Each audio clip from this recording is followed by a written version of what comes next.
Hey guys, welcome back. It's me Shaz. ടെലിഗ്രാമിൽ നിങ്ങൾ download ചെയ്യുമ്പോൾ automatic ആയിട്ട് പോസ് ആയി പോകാറുണ്ടോ? അതായത് നിങ്ങളുടെ ആപ്ലിക്കേഷൻ ജസ്റ്റ് ഒന്ന് ബാക്കിലോട്ട് പോകുമ്പോൾ അല്ലെങ്കിൽ ബാക്ക്ഗ്രൗണ്ടിൽ ആപ്ലിക്കേഷൻ യൂസ് ചെയ്യുമ്പോഴൊക്കെ ഈ ഒരു പ്രോബ്ലം നിങ്ങൾ ഫേസ് ചെയ്യാറുണ്ട്. ഇത് പ്രത്യേകിച്ചിട്ട് ഐഫോൺ യൂസേഴ്സിനാണ് ഈ ഒരു പ്രോബ്ലം കാര്യങ്ങളൊക്കെ കൂടുതലായിട്ട് വരാറ്. അതായത് നിങ്ങൾക്ക് ടെലിഗ്രാം ആപ്ലിക്കേഷൻ ബാക്ക്ഗ്രൗണ്ടിൽ യൂസ് ചെയ്യാനേ പറ്റുന്നില്ല. അങ്ങനെ ചെയ്യുകയാണെങ്കിൽ തന്നെ നിങ്ങളുടെ ഡൗൺലോഡിംഗ് ഓട്ടോമാറ്റിക് ആയിട്ട് സ്റ്റക്ക് ആയി പോകാറുണ്ട്. അപ്പോൾ ഈ ഒരു പ്രോബ്ലം നിങ്ങൾക്ക് സോൾവ് ചെയ്യാനുള്ള ഒരു ചെറിയൊരു ട്രിക്കോ ആയിട്ടാണ് ഇന്നത്തെ വീഡിയോയിലൂടെ ഞാൻ വന്നിരിക്കുന്നത്. അതായത് നിങ്ങളുടെ ഐഫോണിൽ ചെറിയൊരു സെറ്റിംഗ്സ് നിങ്ങൾ ചേഞ്ച് ചെയ്യുകയാണെങ്കിൽ നിങ്ങൾക്ക് ഈ ഒരു പ്രോബ്ലം സോൾവ് ചെയ്യാനായിട്ട് പറ്റും. അപ്പോൾ ഇന്നത്തെ ഒരു വീഡിയോയിൽ ഞാൻ നിങ്ങൾക്ക് വളരെ ഷോർട്ട് ആയിട്ട് അത് ഷെയർ ചെയ്ത് തരാം. അതിനു മുമ്പായിട്ട് നമ്മുടെ ചാനൽ ആദ്യമായിട്ടാണ് നിങ്ങൾ കാണുന്നെങ്കിൽ ഇതുപോലത്തെ കിടിലൻ ട്രിക്കിന് വേണ്ടി ഇപ്പോൾ തന്നെ ഒന്ന് സബ്സ്ക്രൈബ് ചെയ്ത് സപ്പോർട്ട് ചെയ്യുക. അതോടൊപ്പം ആ ബെല്ലൈക്കനും ജസ്റ്റ് ഒന്ന് ടാപ്പ് ചെയ്തിട്ട് പോകാൻ മറക്കണ്ട. അപ്പോൾ നമുക്ക് വീഡിയോയിലോട്ട് പോകാം. ആദ്യം തന്നെ നിങ്ങളുടെ ഐഫോണിലെ സെറ്റിംഗ്സ് ജസ്റ്റ് ഒന്ന് ടാപ്പ് ചെയ്ത് ഓപ്പൺ ചെയ്യുക.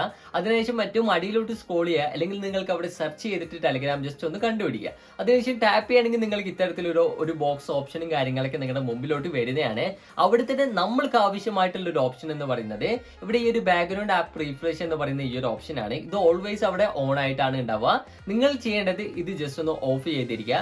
കാരണം ഇത് ഓൺ ആണെങ്കിൽ നിങ്ങളുടെ ആപ്ലിക്കേഷൻ നിങ്ങൾക്ക് ബാക്ക്ഗ്രൗണ്ടിൽ യൂസ് ചെയ്യാനായിട്ട് പറ്റില്ല. അഥവാ നിങ്ങളുടെ ആപ്ലിക്കേഷൻ ബാക്ക്ഗ്രൗണ്ടിലാണെങ്കിൽ ഓട്ടോമാറ്റിക് ആയിട്ട് തന്നെ നിങ്ങളുടെ ഐഫോൺ ഈ ഒരു ആപ്ലിക്കേഷനെ ഫോർ സ്റ്റോപ്പ് ചെയ്യുന്നതാണ്. അപ്പോൾ ആ ഒരു ഓപ്ഷൻ നിങ്ങൾ ഓഫ് ചെയ്തിട്ട് ജസ്റ്റ് ഒന്ന് ഫോൺ റീസ്റ്റാർട്ട് ചെയ്തിട്ട് നിങ്ങൾ എന്തെങ്കിലുമൊക്കെ ഒന്ന് ഡൗൺലോഡ് ചെയ്യാൻ ഇട്ട് നോക്കുകയാണെങ്കിൽ നിങ്ങളുടെ ആ ഒരു ഡൗൺലോഡിങ് കാര്യങ്ങളും സ്റ്റക്ക് ആവാതെ അവിടെ നിൽക്കുന്നതായിരിക്കും. അപ്പോൾ നിങ്ങളൊന്ന് ട്രൈ ചെയ്ത് നോക്കുക. ഞാൻ ഓൾറെഡി ട്രൈ ചെയ്തിട്ടുണ്ട്, എനിക്ക് സക്സസ് ആണ്. നിങ്ങൾക്ക് സക്സസ് ആണോ എന്നുള്ളത് ജസ്റ്റ് ഒന്ന് കമന്റ് ചെയ്ത് അറിയിക്കുക. രണ്ടാമതായിട്ടുള്ള ഒരു ഓപ്ഷൻ എന്ന് പറയുന്നത് നിങ്ങളുടെ ടെലിഗ്രാം ആപ്ലിക്കേഷൻ ഇൻസ്റ്റാൾ ചെയ്യുന്ന സമയത്ത് നിങ്ങളുടെ മുമ്പിലോട്ട് ask app to no track എന്ന് പറയുന്ന ഒരു ഓപ്ഷൻ അവിടെ കാണിക്കുന്നുണ്ടാവും. ആ ഒരു കാര്യം നിങ്ങൾ പെർമിഷൻ കൊടുത്തിട്ടില്ലെങ്കിൽ നിങ്ങൾക്ക് ഒരു ഡൗൺലോഡ് സ്റ്റക്ക് ആകുന്ന പ്രോബ്ലം കാര്യങ്ങളൊക്കെ നിങ്ങൾ ഫേസ് ചെയ്യേണ്ടതായിട്ട് വരും.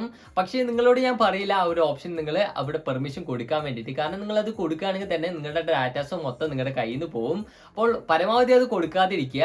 അഥവാ നിങ്ങളത് കൊടുക്കുകയാണെങ്കിൽ തന്നെ നിങ്ങൾക്ക് ഒരു പ്രോബ്ലം സോൾവ് ചെയ്ത് കിട്ടുന്നതായിരിക്കും. അതുമാത്രമല്ല, ഞാനൊരു എഡ്യൂക്കേഷൻ പർപ്പസ് ആയിട്ടാണ് ഈ വീഡിയോ ചെയ്യുന്നത്. നിങ്ങൾ ടെലിഗ്രാം ആപ്ലിക്കേഷൻ നല്ലതിനു വേണ്ടി ഉപയോഗിക്കുക. അതായത് നിങ്ങൾക്ക് എഡ്യൂക്കേഷൻ റിലേറ്റഡ് ആയിട്ടുള്ള കണ്ടന്റിന് വേണ്ടിയൊക്കെ അത് ഉപയോഗിക്കുക. അപ്പോൾ വീണ്ടും ഒരു കിടിലം വീഡിയോ ആയിട്ട് വരുന്നതായിരിക്കും. Bye guys.